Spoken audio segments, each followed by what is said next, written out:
Greetings everybody, welcome back to another video where I'm going to be telling you guys what my experience has been with the OnePlus 9. This is not the Pro model, this is the base model OnePlus 9. It's actually the T-Mobile variant, but it is unlocked.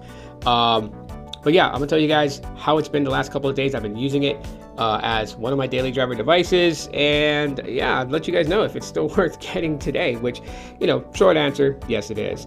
But before I get into all that, if you guys could do me a solid, smash the like button, truly appreciate it. And if people want to know why I shoot in portrait rather than in landscape like I used to, obviously this is cross-platform sharing, so TikTok and Instagram, you know what I mean? I just shoot in the format that, you know, works out on all of them. So hopefully you guys understand that. But anyways, back to the OnePlus 9. This is a really good phone. This is one of the phones that, you know, I feel helps me win my argument that you don't have to upgrade to a new flagship every year, much less even like a mid-range flagship or any of that. You don't need to do it.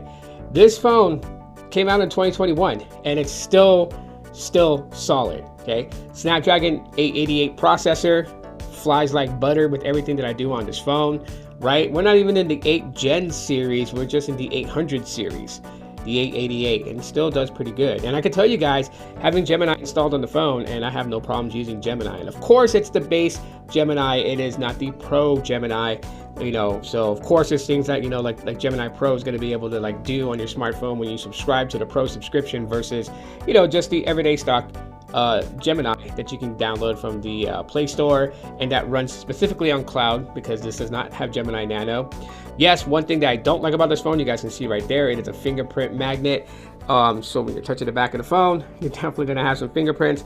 And at the same time too, I'm not too much of a stickler for it. It just shows that I actually use the phone instead of it, you know, being like completely like clean, as if like it's been sitting on a desk after being polished off and just never touched. So I guess you could say it shows that I do use the phone. It does have a 48 megapixel main sensor and then a 50 megapixel ultra wide sensor with the monochrome sensor. And I think there was an issue with the monochrome sensor that people were talking about back in the day. I don't remember what it is. So if you know what it is, drop a comment, let me know.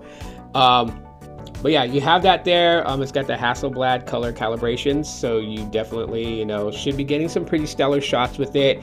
Eventually, I will put it up against my Pixel 9a, but I think the first device I'm actually going to compare it to is my Galaxy S21. Comparing these two devices, which is funny because I have a few devices that were released in 2021. I'm not sure if I can count the Nothing Phone 1. I believe that was released in 2022. I could be wrong. But I have this, you know, I have the Galaxy S21. There's a couple of devices that I have that are released in 2021. So yeah, 4500 milliamp hour battery, still running good, still running strong today in 2025. So I have no problems at all with battery life. I do see the battery deplete quite a bit using Helium Mobile in this phone, but then again, Helium Mobile does, you know, have the live active mapping turned on.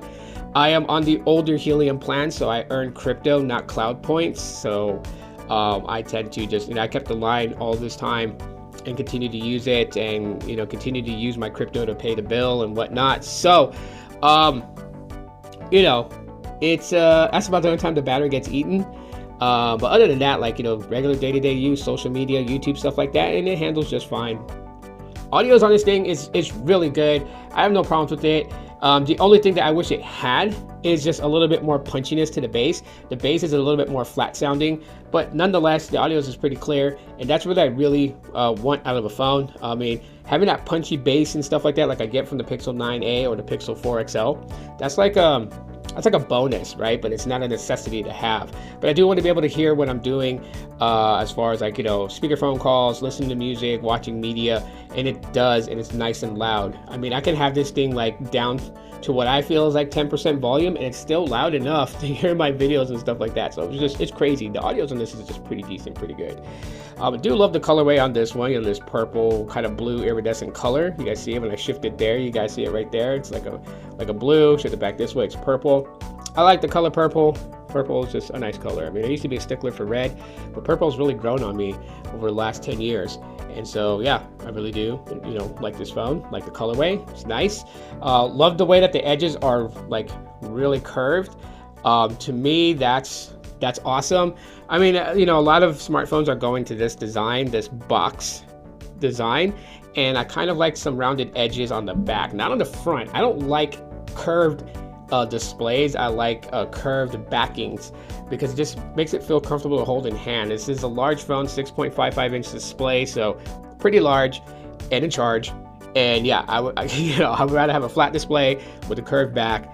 Feels comfortable, feels nice in the hand. Of course, the cameras are stacked in portrait, so when you do hold it for like, a camera shot in landscape, they are side by side. I think that looks pretty decent and everything like that. And video recording with the phone in itself has been pretty decent. There are custom ROMs for this phone. I've been reading up research on them. I am probably going to install some in the future. For right now, I'm having fun with Oxygen OS 14. That was the last software update that this phone got. It is not getting Oxygen OS 15 or 16, but you can install custom ROMs that's based on Android 15, and it looks like there's going to be some based on Android 16. So yeah, you could be looking out for those videos, and when I install them, I will show you guys what I was able to install and how does it function, how does it work. But I like the stock Oxygen OS. I like the features that it has. It's very feature packed. The cameras is solid, so that's why I'm like, I wasn't in a rush to just install to install a custom ROM on here. I just leave it on stock ROM for a while and just enjoy it and everything like that. You don't really have to chase the latest out there. That's what I'm saying. That's the whole point of these review videos. They are, it's still a very good phone. I don't feel like anyone should even feel like ashamed or embarrassed to be running this phone or whatever. If you have it in pocket, hold it out, hold it, with pride and everything like that. I think that's probably one of the things that people kind of like let seep into their head. They have this pride that they have to have like the latest phones out there like everybody else has. And you know what? Let me just tell you, like everybody else is putting themselves in financial rut. So if you're not following the crowd and you have something like this and it's still operational, and it's still good, screen is intact, everything, you really have no reason to upgrade. This phone will do everything that you need it to do. Facebook, Instagram, X, Threads, all that, YouTube, all that is there. So really, what are you upgrading for?